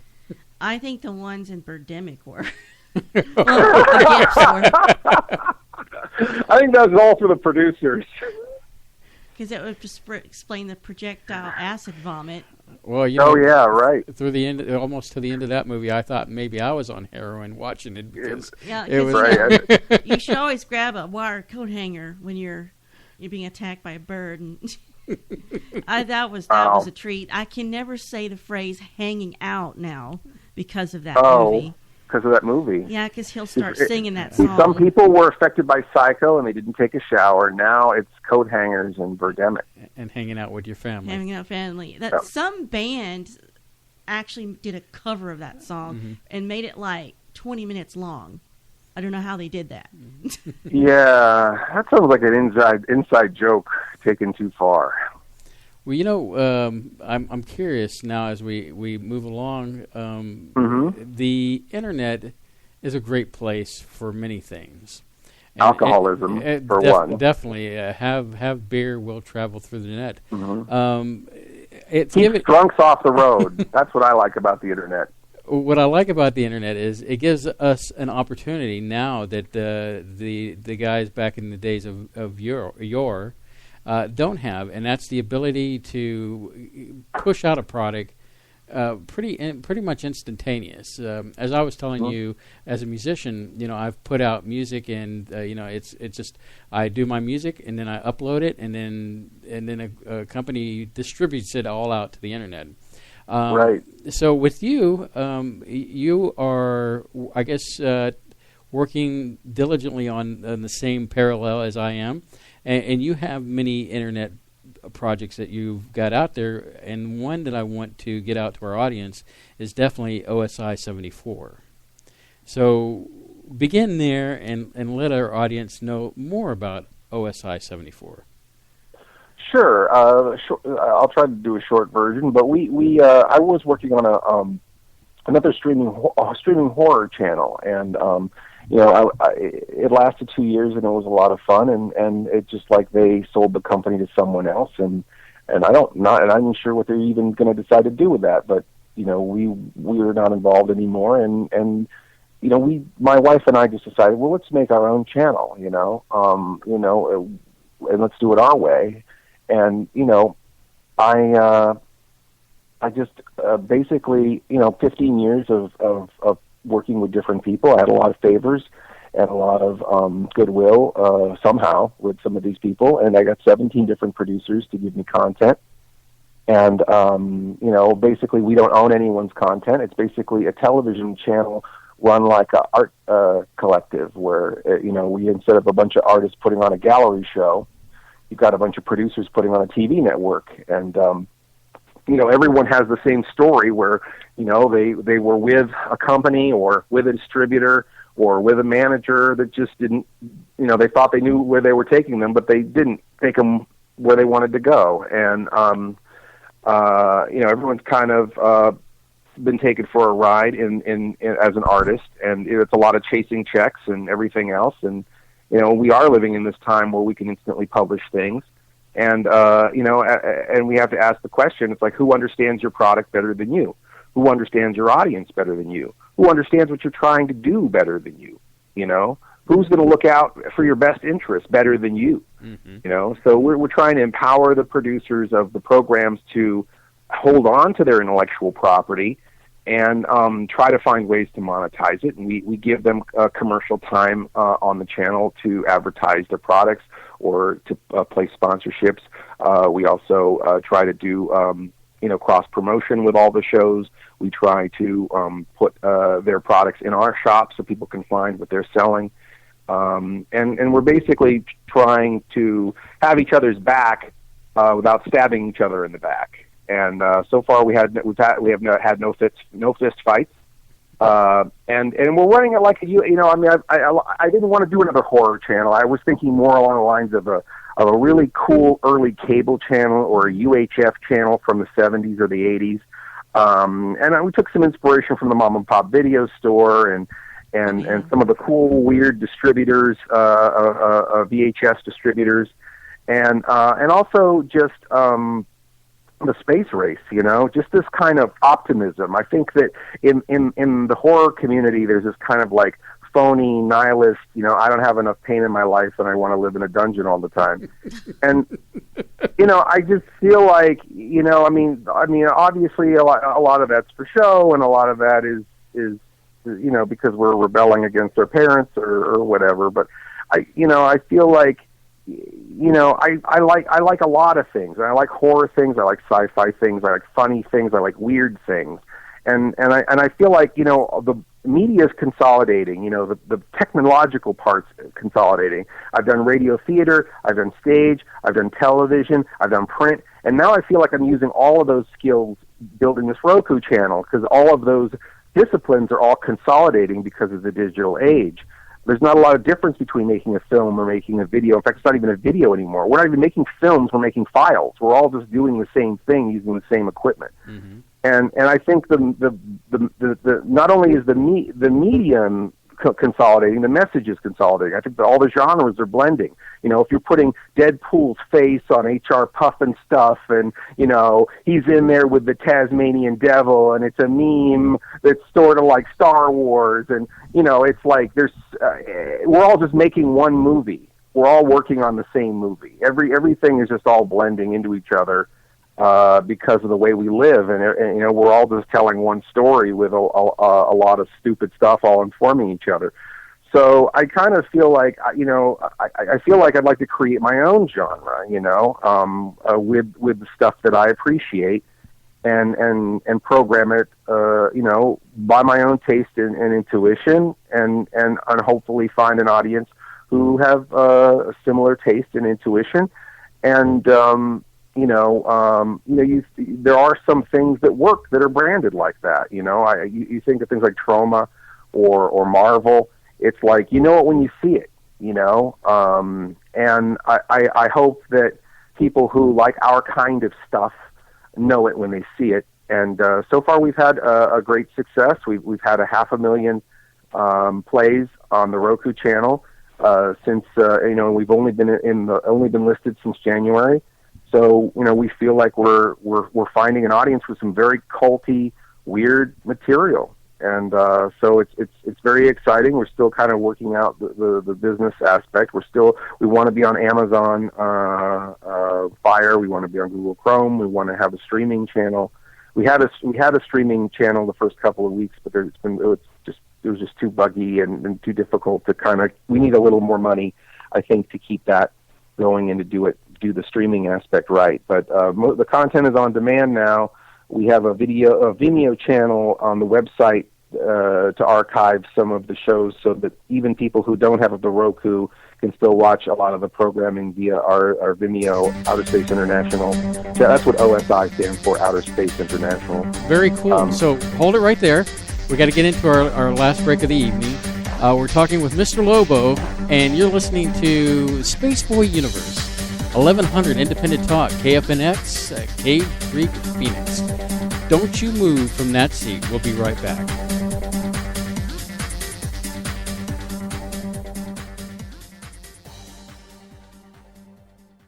Hey, Space Cadets. Want to show your love for the universe? Get your official SBU t-shirt now. Just click the banner on the homepage. Other products are available too. Get yours today. Hello, Space Cadets. This is Surlana, and I realize you are busy and can't always be there for our live show. Fortunately, our shows are available on demand on Spreaker, YouTube, iTunes, SoundCloud, Stitcher, and TuneIn. Just search for Spaceboy Universe. This is author Jordan Roop. You are listening to the Spaceboy Universe. This is K28, and I'm listening to Spaceboy Universe. Hi, y'all. This is Lori calling from Texas, and I love listening to Spaceboy Universe. Rock on, Spaceboy. Hey there, this is Wendy. I'm listening to Spaceboy Universe. Hey, this is Elisha, and you're listening to Spaceboy Universe. Hey, y'all. This is Lorelai DeMille. I listen to Spaceboy Universe. Don't you? Tell your mom and them I said hi. The epic battle begins this Friday. Direct from ringside at Laser Death Melt. It's Bot versus Bot in Galaxy's 2-ton weight championship, where your challenger, Good Bot, will face the reigning champion, Bad Bot. You're terminated. Reserve seating starting at $30. 2-drink minimum, where ladies don't get in free. This is an SBU production. You're listening to Spaceboy Universe. Hey, Surlana. Yeah, Spaceboy? A lot of people have been asking about T-shirts from the universe. They have? Yeah, in fact, they've been, seeing these things pop up here and there, and they've been wondering where to get them. Well, all you have to do is go to spaceboyuniverse.com, and there is a banner ad right there you can click on, take you right to the store so you can grab a T-shirt for yourself. Is it just T-shirts? Well, no, there's more than just T-shirts. You can take a piece of the universe with you on many different kinds of products. Sounds cool. Go to spaceboyuniverse.com. Hey, Surlana! What? If Spaceboy Universe was cheese, would you eat it? Come on now, it's a simple question. Maybe. Spaceboyuniverse.com. Techno, dance, atmospheric moods? Yes, my friends. My latest release, Digital, has something for everyone. Even makes a great gift for Grandma. Buy your digital download at spaceboymusic.com. Hey, Surlana. Yeah, Spaceboy? I've been getting a few calls lately about people that are just not able to catch the live show, and they're wondering about the on-demand show for Spaceboy Universe. Indeed there is. You can catch our archives on our YouTube channel and on SoundCloud. We're also on a variety of other platforms such as Spreaker, TuneIn, and Stitcher. Well, that sounds cool. It is. So check out our archives on any of these websites. And you can definitely get to these links by going to spaceboyuniverse.com.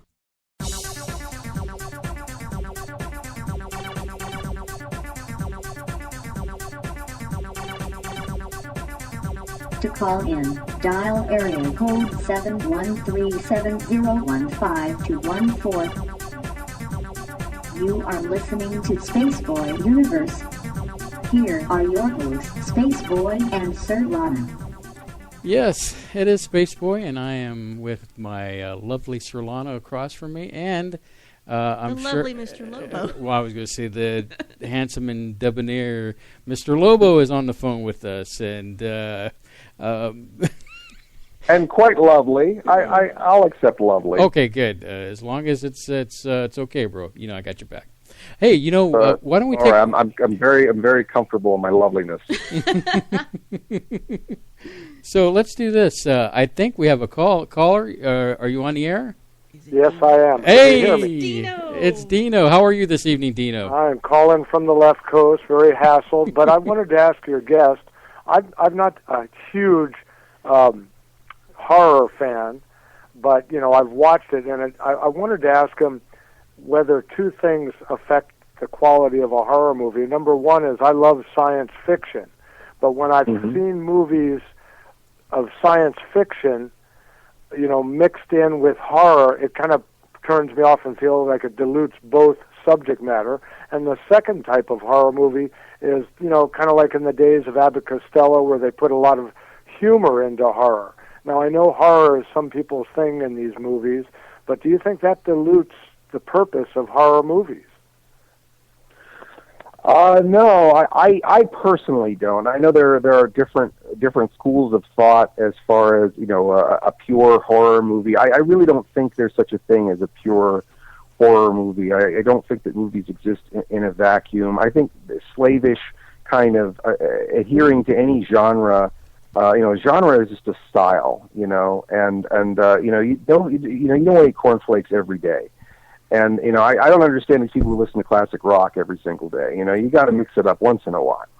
So, I feel like, a good horror movie can scare you, and horror and science fiction are kind of two pillars. They're similar because I think that when, especially during the McCarthy era, when people felt that horror was subversive, I think we got a lot of horror movies disguised as science fiction.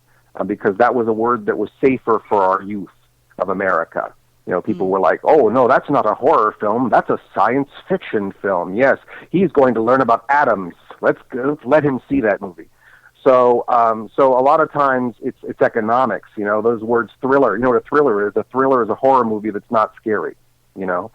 So, I think a lot of that stuff is just nomenclature. And that's all business talk. That's industry stuff. I kind of feel like if you enjoy it, if you get enjoyment out of it, because the purpose of a movie is to be entertained. Escapism. And I feel like escapism. Obviously there are movies that are sold on their realism, and that's another kind of movie too. And a lot of horror movies that I feel where the line gets blurred is when you start getting into movies about criminals or serial killers, because is it a crime? Is it in the crime genre or is it a horror film? And I think that even though I love horror movies and I consider myself a horror movie fan, I think at the end of the day I'm a movie lover and I love movies, and I think that you don't want to wear the same uniform every day. And I think that you eat different foods depending on what you're in the mood for, and I think that there's room for all of it. I think that you can be spacey and scary, and you can be funny and scary, or you can just be scary, or you can just be science fiction. We don't get a lot of very good science fiction, period, because there aren't enough intelligent people to enjoy it, to make it economically viable. We need more smart people so that we can have some real science fiction. People's attention spans are so short, to deal with the real issues of the human race and where we're going and technology. And, it's very hard to do in a way that is going to hold an audience and get all those concepts across. That's why I think a lot of times you have horror injected into a science fiction movie or humor injected into a science fiction movie, because it's something to engage the audience on things that they can directly relate to. I think a good example is RoboCop. That's a movie that is hilariously funny, gruesome as any horror movie, and has a lot of very, very aware concepts in it as far as the dangers of letting industry control our lives, especially industry that are selling us out to criminals. And that's real stuff. That is, they want Detroit to be destroyed so that they can create jobs, and the corporation, OCP in RoboCop, obviously that's a fantasy. But, there are politicians and corporations that are not doing nice stuff. And I think it's to use humor or science fiction or horror to actually address real human stuff should be job one. Or not necessarily job one. Making a good movie, entertaining movie, whatever that means, should be job one. That brings up another question, some of these points you've raised, how horror movies in the 50s were kind of political during the Cold War, and I'm wondering how that's translating to horror movies today with the current political climate and more distrust of government. Yeah, well, I think that's why zombie movies are so popular. It's sort of a return to cowboys and Indians. It's people we can shoot and not feel bad about. And I think that's kind of like, we want to just take a shotgun and start shooting our neighbors, and I think that zombie movies allow us to do that. Hey, Dino, and, I was going to say real quick, Dino, we got another call coming in.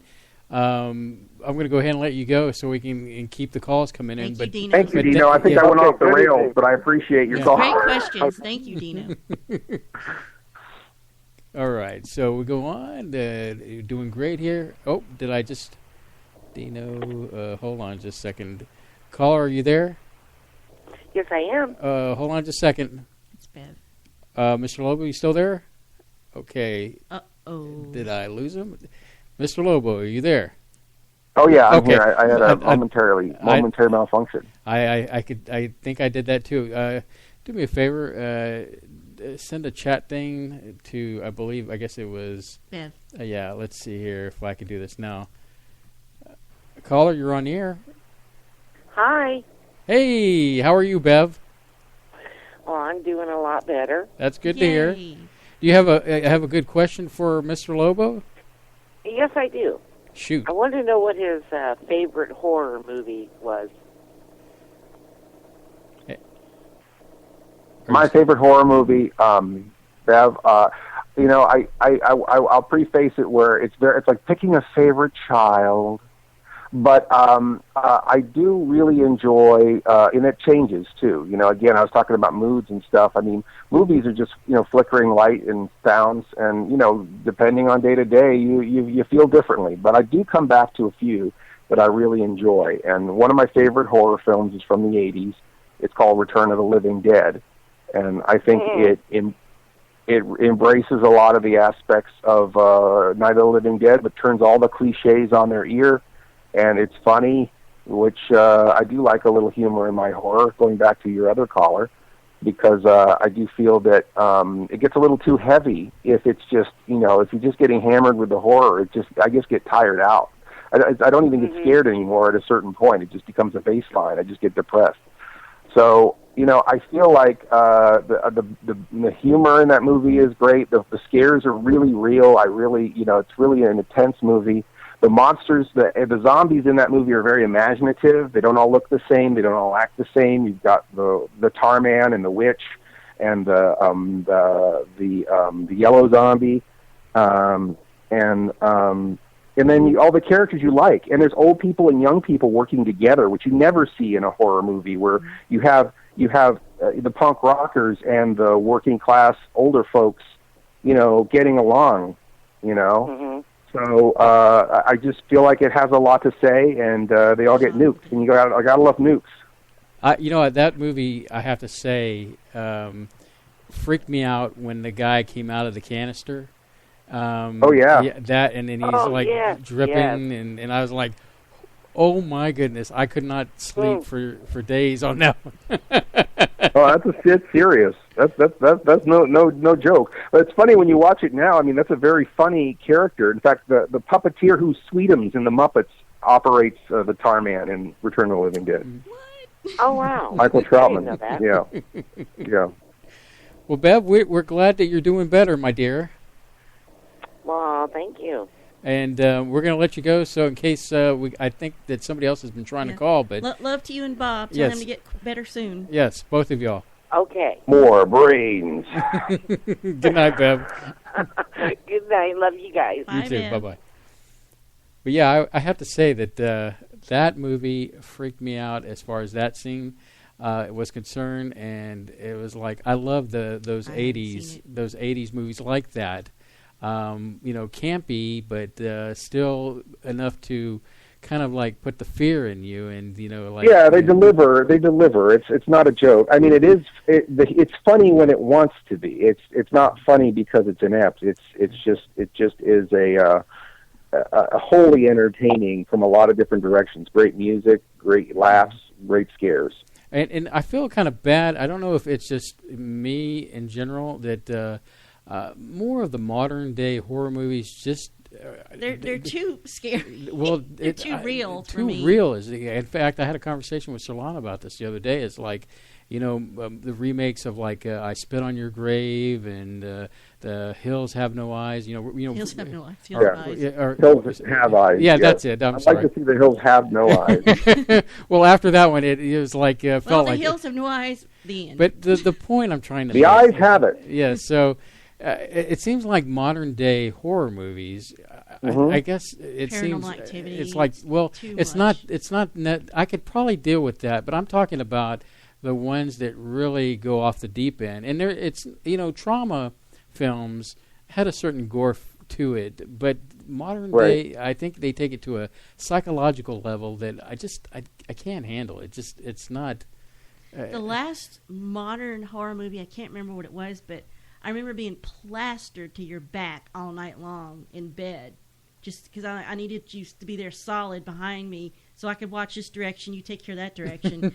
So now I'm trying to remember what movie that was. I don't remember. It was about some house had problems and they never actually escaped, and it seemed like they got out. I don't know. I don't remember what it was, but now I'm curious. I'm going to have to go through my list of movies. I would rather watch a torture porn kind of modern horror film over reality television, just because it's all pretend. I could. That's if a movie like that really gets me, and I'm like, oh my god, I saw some stuff and I don't feel right. It's like it's just all illusion. It's an illusion. When I'm watching, like, if it's like, when my wife has on like these crime shows and stuff like that, and it's like real people, investigating like a real murder or real people or real things that happen, I don't enjoy those kinds of shows. I really don't. I don't like watching the news. All that stuff gives me the EBGBs. And it's not, and it's not pretend. And I think that's the part. A good horror movie can upset you, it can disgust you, but at the end of the day, it can't really hurt you. Yeah. And that's the fun part, is that you get to survive it. It's like camping. Mm-hmm. You survive it. It's like a roller coaster. You get off and you kiss the ground and you go, "Oh my God, I made it." And real life doesn't seem so bad. The problem is not with the movies. It's just that real life has become so terrible that we have to try harder and harder to upset people in a movie. Mm-hmm. Yeah. We got another caller. Caller, you're on the air. Who is this? This is the guy that's married to your aunt. Oh, no. Joe. It is Uncle Joe. How are you tonight? I'm doing good. I have a question for Mr. Lobo. Go ahead and shoot, Uncle Joe. I will accept your question, Uncle Joe. His aunt and I have been a fan of yours many years. We just one thing that we wanted to find out was, how did Miss Mitten come into the picture? What's the relation, and how did that incorporate? I don't know if we can talk about dendrophilia over the air. But if you want to get a dictionary and look up, how Miss Mittens came into play. This is a funny story and a short. I'll make it short.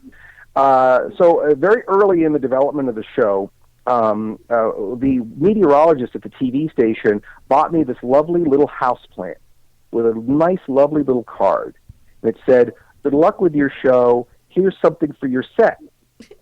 And I thought, Mr. Lobo is in outer space. What is a houseplant going to do on my set, So in the very first episode, I read the card, and then I got out of my rocking chair with the plant, and we followed Mr. Lobo out to this table in the middle of outer space where I just set the plant there, and I turn it toward the sun, and I go, okay, that looks nice, and then I go back over to my rocking chair.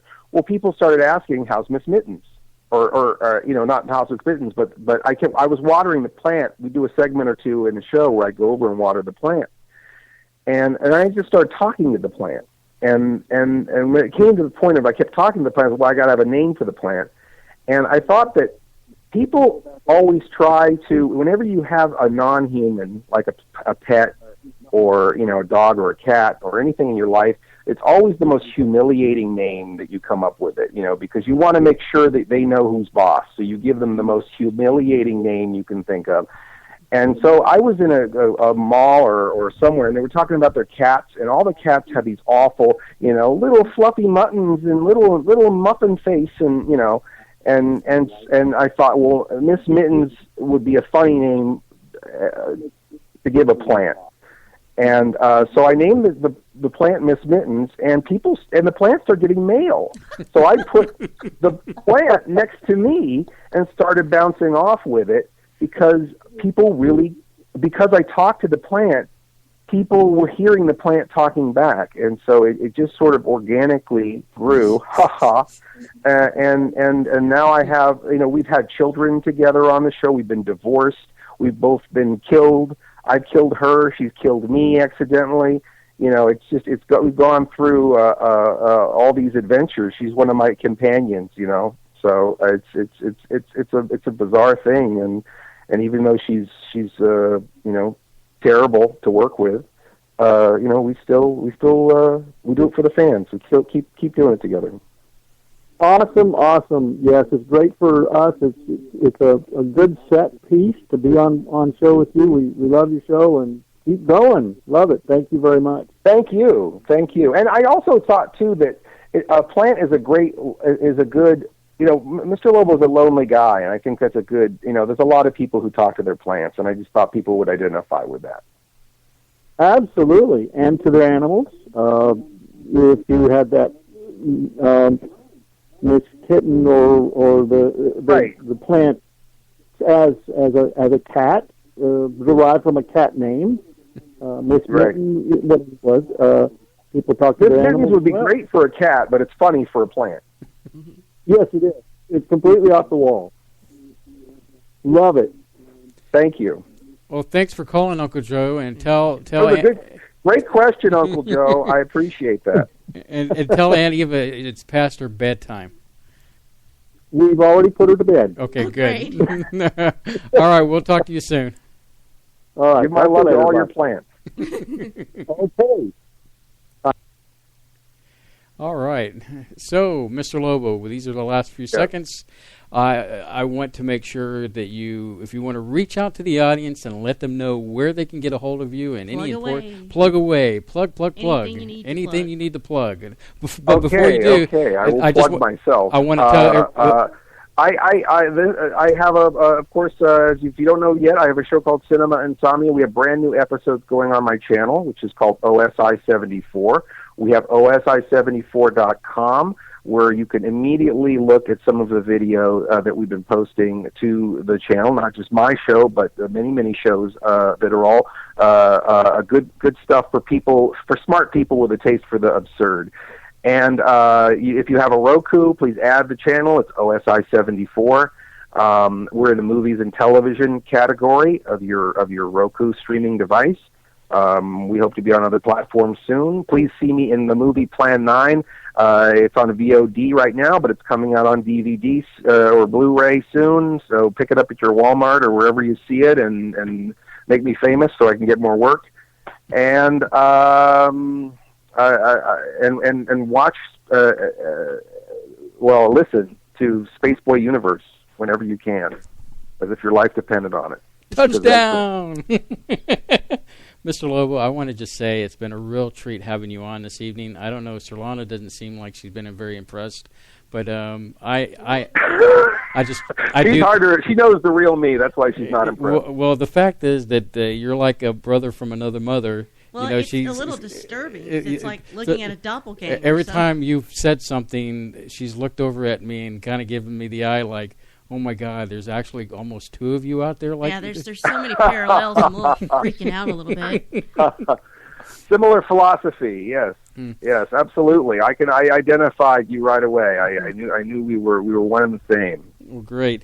Well, like I said, I say this to the majority of my guests, but I do want to make sure that you know that anytime you have a project coming out, or you just want to lay down the law with Spaceboy, my door is always open for you to come on and talk about whatever you want to pitch, or just to have a conversation. Well, thank you. And if you make a little promo for the channel, we'll put it in the rotation. Awesome. Well, everybody, that is Mr. Lobo, and give it up for him. And I guess we'll talk to you very soon, Mr. Lobo. All systems go, Space Boy. Have a good evening, my friend. Godspeed, sir. All right, so that was Mr. Lobo, and I think I'm having a little technical difficulties. Bear with me. I guess it's just right at the end of the night, and there we go. I just had to thump it a little bit, the mixer board. So, Surlana, with that said, let's see here. We're a little bit early. Well, I have all the nerd literature behind.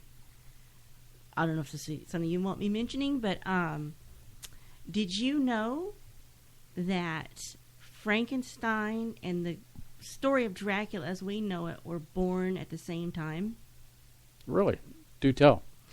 Frankenstein, of course, I guess most people know, was written by Mary Wollstonecraft Shelley, who was a 19-year-old at the time. Okay. She was married to Percy Bysshe Shelley, the English poet. And she and her husband were with Lord Byron and Byron's physician in, I think, Lake Geneva. And they were telling ghost stories, German ghost stories, and they challenged each other to write some spooky stories.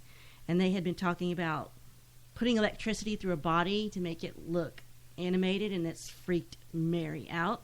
And she had a nightmare about it and then wrote her nightmare down, and it became Frankenstein. Cool. Well, but she wrote it, but didn't, during that time period, wasn't it, it seemed that, in other words, what I'm getting at is, women... Oh, yeah, and women, that wasn't, even though they were, because Jane Austen was published by this time, it was 1816. Right. She did not put her name to it. She just didn't think it was important, so they assumed Percy wrote it, but it came out years later that she did it. But, of course, she also wrote The Vindication of the Rights of Women, or that might have been her daughter. But what got me about that is that the Swiss painter Henry Fuseli had a relationship with Mary's mother that lasted 4 years. Now, Fuseli has this very famous painting called The Nightmare, and I got to see it here at Houston at the Houston Museum of Fine Arts, live and in person. Mm-hmm. So, go Google image search that The Nightmare by Henry Fuseli, Fuseli, very famous painting, and that is supposed to be another influence for the Frankenstein, that sense of nightmarish terror. So that's just my literature nerd kicking in. And I know that you love literature. Did you happen to read that, by the way? I mean, did you actually read it? Yeah, I had to read it because I did a paper on it as an undergrad, but that was 100 years ago. And so you don't remember also, there was, they're saying that Carnival of Souls was based on Ambrose Bierce's occurrence at Owl Creek Bridge, which all English 101, 1301 students have to read. Mm-hmm. So that's another little tidbit for you. And I had all this stuff about the history of these B movies and where they came from, but I think most people know about that because it was World War II, the Cold War was heating up, so to speak, and the atomic age worried about mutants and bomb fallout, and here we've got Roswell, now there's invaders from outer space, so I think all these things just got twisted into these movies. Well, Surlana, it's been a lovely night, hasn't it? Yeah, it's been fun. And, I didn't talk much. Well, besides that, Mr. Lobo, man, I brought it. He brought it, and he owned it tonight. And I guess he basically dropped the mic. As far as interviews, it was a great interview tonight, and I appreciate all the space cadets that called in. Much bigger deal than I was aware. So, mm-hmm. But I guess with that, let's go ahead and roll the credits and get on out of here and go from there. This has been Spaceboy Universe this week. Tune in next week when we'll have another exciting adventure from the universe. As soon as we find out what it is. Good night, everybody. Spaceboy Universe is hosted by Spaceboy and Surlana. Executive producer is Surlana. Producer credit goes out to Dennis Koch.